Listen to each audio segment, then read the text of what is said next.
ngidlule obuhlungwini obukhulu kakhulu ngalo muntu wesilisa engangizweli enganandaba. Bafowethu kunzima kakhulu. Owesifazane ukhala isililo sikaNandi ekhaliswa ke inyanga edume kakhulu ke uDr Khehlelezi ke lapha kuyaziwa kakhulu endaweni yaseThekwini ke ngokuzinza kwayo ke lapha ke ukhala ngomntwana anaye lapha ke nayo ke lenyanga enguDr Khehlelezi ke lapha ke khola ukuthi ke akakaze ke aze amenzele lutho umntwana kunalokho umntwana uyagula uneyinkinga ezinkulu ezisabekayo.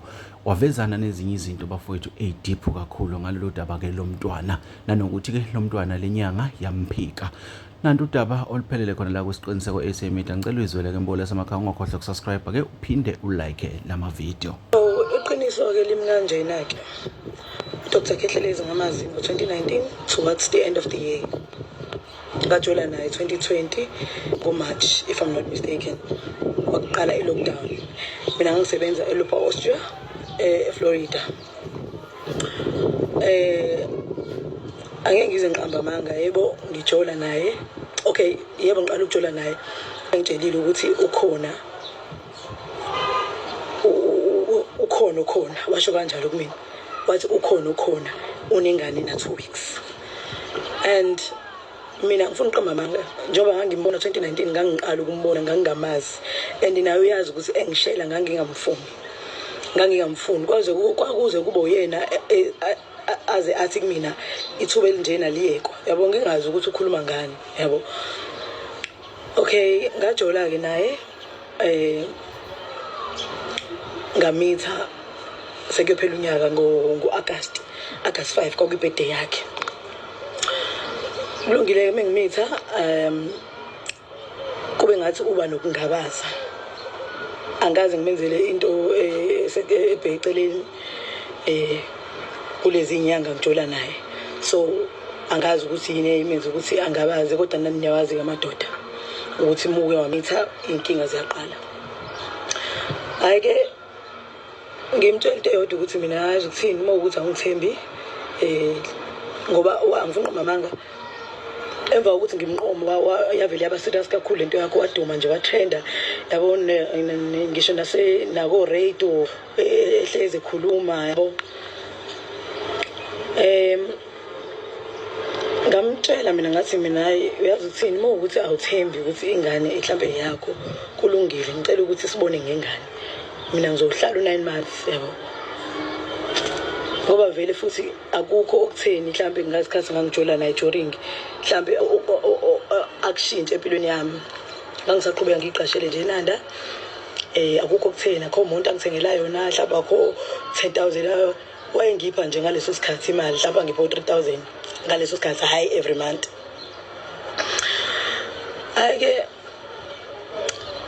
ngihlaleke ngikhulelwe ngizama ukusebenza ngikhulelwe mina ngikhulelwe ngiyagula ke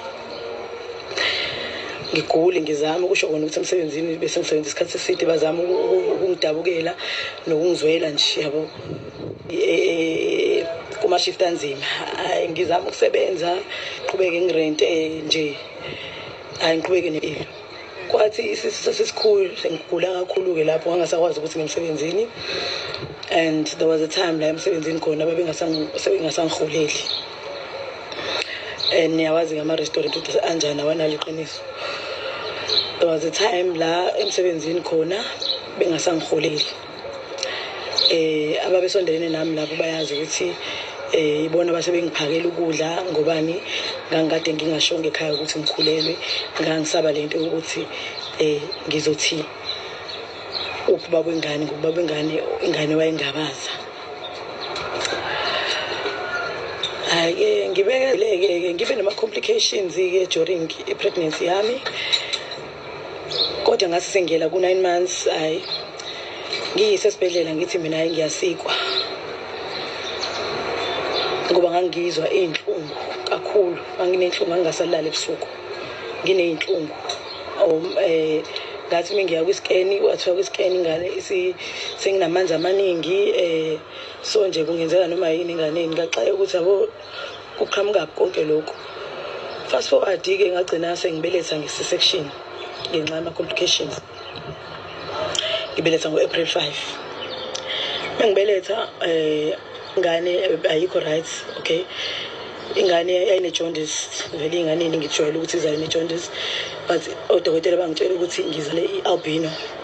Mengibuka lengane ukuthi hayibo ingane inenwele brown, thina sijwayele ingane inenwele brown, lengane ke badlala ngama kuyona albino, kanti ingane ye-albino ngempela. Mina nje lack of knowledge. Ingane ngathola ukuthi ingane i-brown albino type 4 in ocular cutaneous albinism. Kwasho ukuthi ke la engazalela khona eMagandi Hospital, eminye imishini abanayo kodwa bayabona ukuthi ingane inenkinga eningi. Ngahlala ke eMagandi, ngahlala for 2 weeks. Ngamsendela ke isithombe sengane, and ingane yayifana kakhulu naye isanda kuzalwa, yayize inenyama ebusweni zakhe nje, ingane iyimbi ingane. Ngimsendele ke into mina eyangicika kakhulu ukuthi wangiqambela amanga, wathi angazi usesendele ogogo bakephi, so bathi enene akuyona nje ingane yakhe le, yakuyona ingane yakhe. Hayi, ngine stress la ukuthi ngikhulelwe ingane nangu nomuntu la, ngibe ngiyibona kwaye nami ukuthi le ngane le iyafana naye, iyafana nale enye ingane yakhe,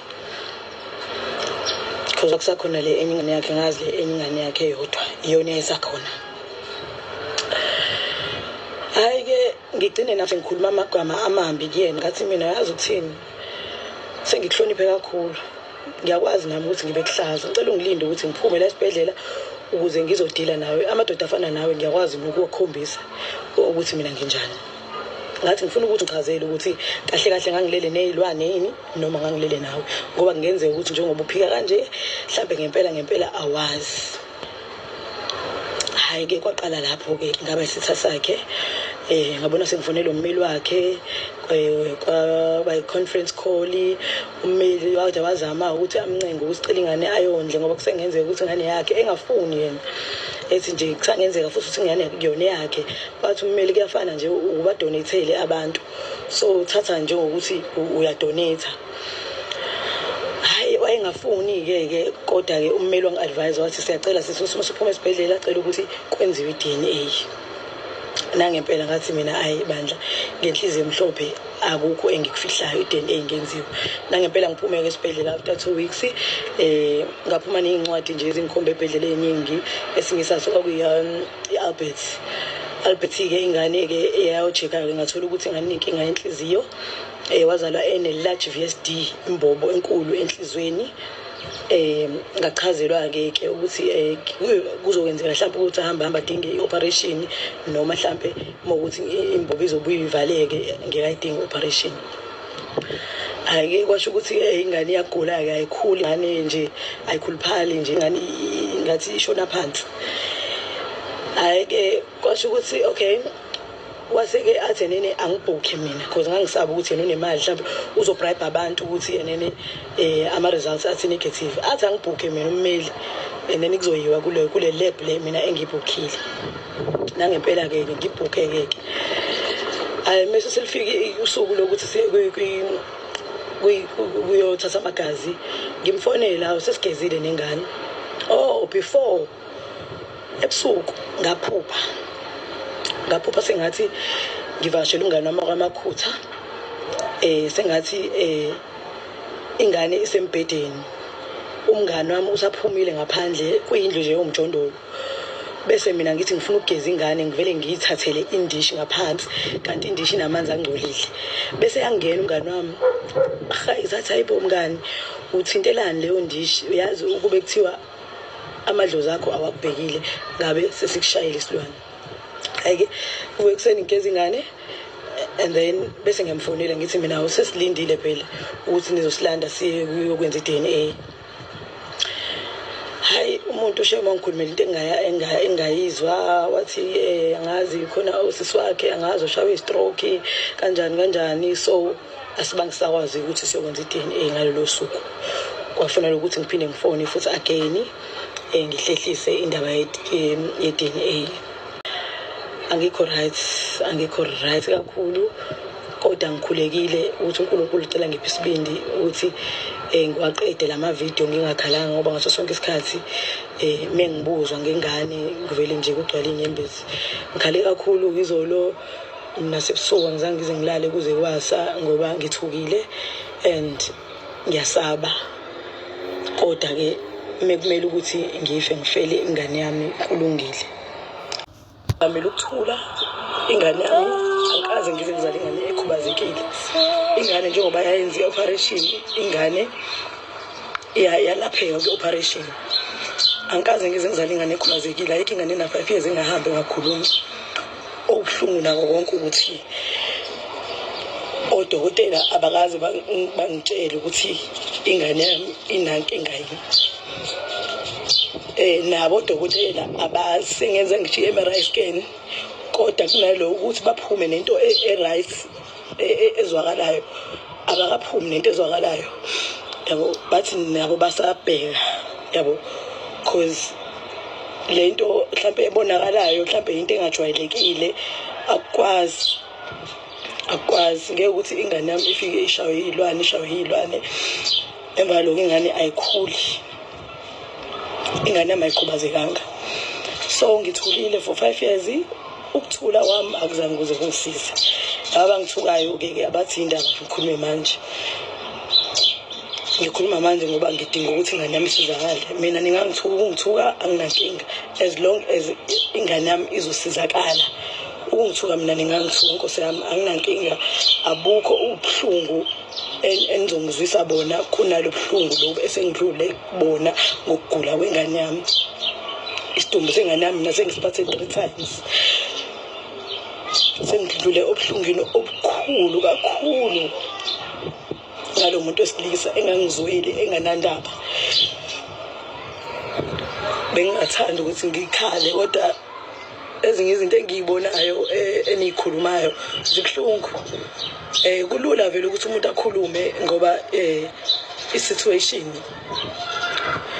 usuke engayazi, akazi ukuthi iqalephi wagcinaphi. Kodwa ngifuna nazi ukuthi njengoba ngiphumela obala ngiyasaba nami, kodwa ngengane yami akufofayo. Mekufanele ukuthi ngibulawe, it's okay, kodwa mina ngizobe ngazi ukuthi ngangifela ukuthi ingane yami ibe right, ngoba kubuhlungu nami ukuthi ngiloke ngibuka ingane yami iseyinhlungwini kanje. Njalo-ke indaba bafowethu-ke injalo-ke uthando Mseleku-ke laphana-ke ey'nkundleni zokuxhumana-ke mufuna ukumsesha ungamthola kalula, kodwa-ke bafowethu-ke udaba njengalolu-ke esikunike lona-ke. Mina ngifisa ukuzwa nje ukuphawula kwakho nangowesifazane ekhala ngenyanga uDr Khehlelezi-ke ukuthi-ke ayiminakekele njengoba-ke soluzwile udaba ukuthi-ke kuthini okwakho ukuphawula ngalolu daba-ke. Ngicela bafowethu-ke siphinde sidibane kwezinye.